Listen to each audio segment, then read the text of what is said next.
والله دولتها حضور عايزته والسلام عليكم اوه حلوان كده حضور وكان يجلو نعاود وايدك الصباح وفدقا ما شاء الله حاضر ندم هذا سؤالك ايه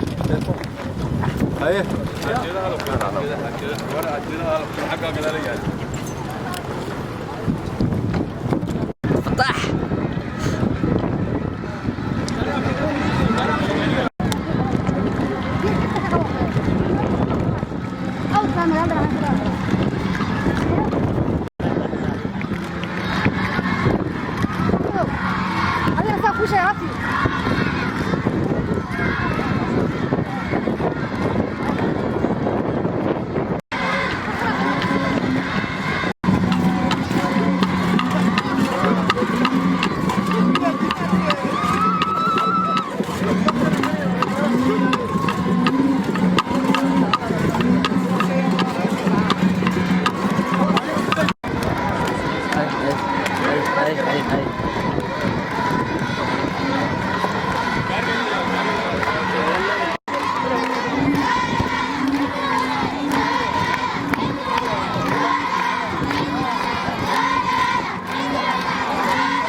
وليسنكم ما هدنجي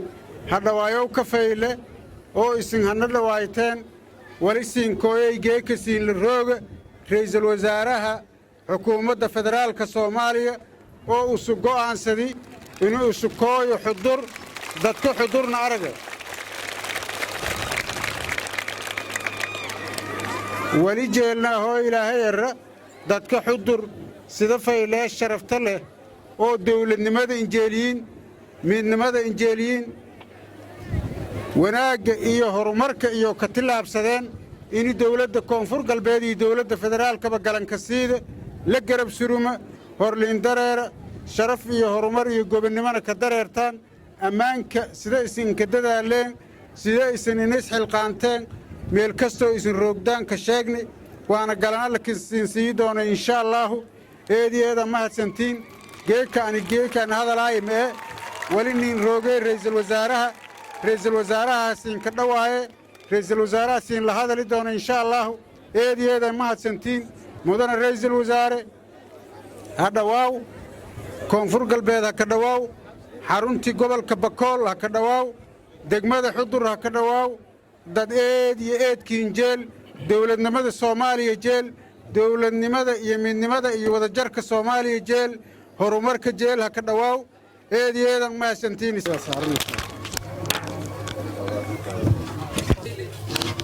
madaxweynaha Cabdicasiis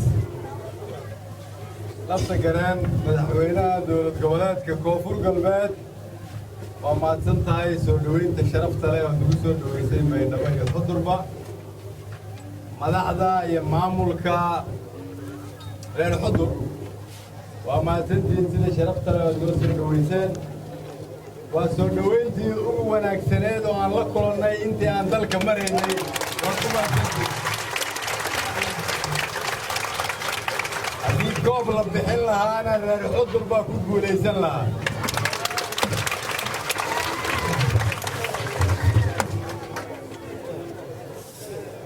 سلام ayaan idinkaga wadnaa dhammaan dawladda federaalka madaxdeeda gaar ahaan madaxweynaheena madaxweyne maxamed cabdullaahi maxamed farmaajo naga guddooma aad iyo aad ayuu ugu faraxsan yahay inaan aniga iyo madaxweyne cabdicasiis aan galabta xudur idinla joogno reer xudur ma la fiican yahay nabad barideena أرلادا والكفاية أرلادا نبدا كير ملشقنا مجال الإنرابي أولاد إيدا سين سلامة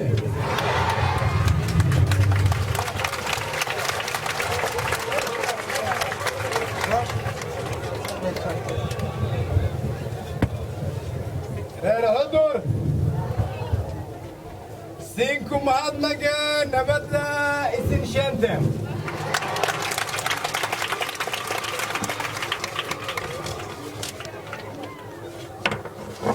رير حضور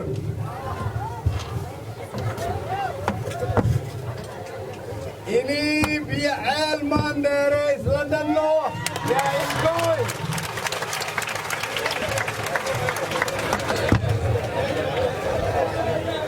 أيه رير حضور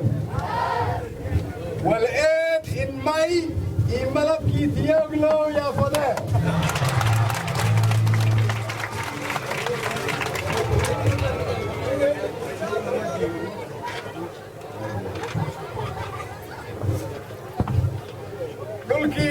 dhulkii xoorta geelo xuduray ma nabad baa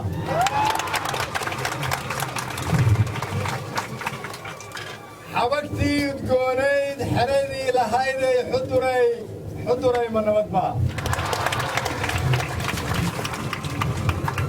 carabkii xulka ahaa xaruntii lagu yaqaanay xuduray ma nabad baa malab xiise loo qabo xaruntii lahayday xuduray ma nabad baa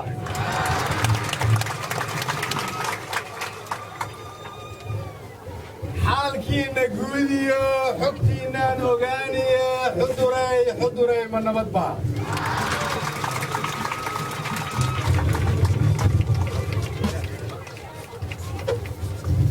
waxaa sharaf weyniya inaan hortiina ka caddeeyo oo shacabka Soomaaliyeed meel walba ay joogaan aan u sheego inaan u nimid aniga iyo madaxweynaha iyo wafdiga ila socda inaan reer xudur ka baranno sida ay iyagoo isku duuban niyadsan qalbi wanaagsan Soomaalinimada oogaya ay cadowgii dhulkooda uga xoreeyeen iyadoo aan ixtiraamay gacan siin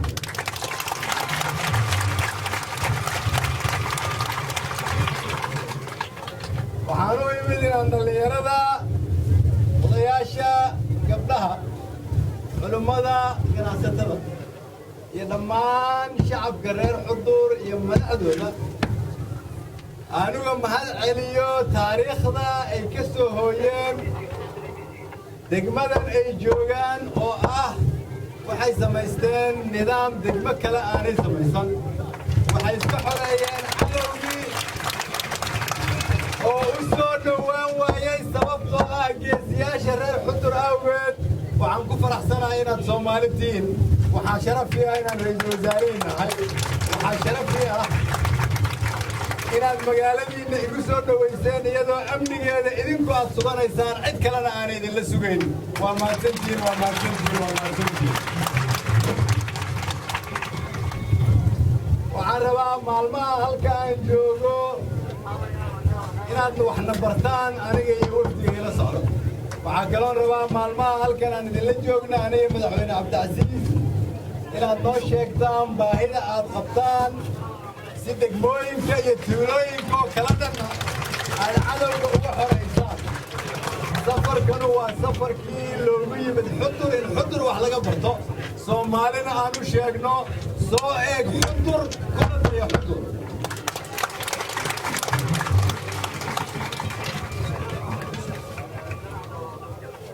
halkan waxaa ka muuqata dhalinyaro Soomaaliyeed wiilal iyo gabdho oo soo buuxdhaafiyey isbartiibada oo ka turjumaya sida Soomaaliya mustaqbalkeedu ugu fiican yahay haddii aan dhalinyaradan ku dadaalno waxaa kaloo ka muuqata waajibka la saaran aniga iyo madaxweyne Cabdicasiis iyo madaxweynaha jamhuuriyadda iyo dhammaan madaxda qaranka sidii aan ugu samayn lahayn mustaqbal waafi ah dhalinyarada halkan jooga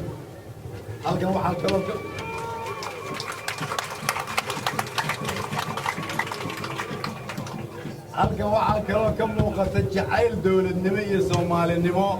oo haddii cadowga Soomaaliyeed uu indhihiisa ku fiiriyo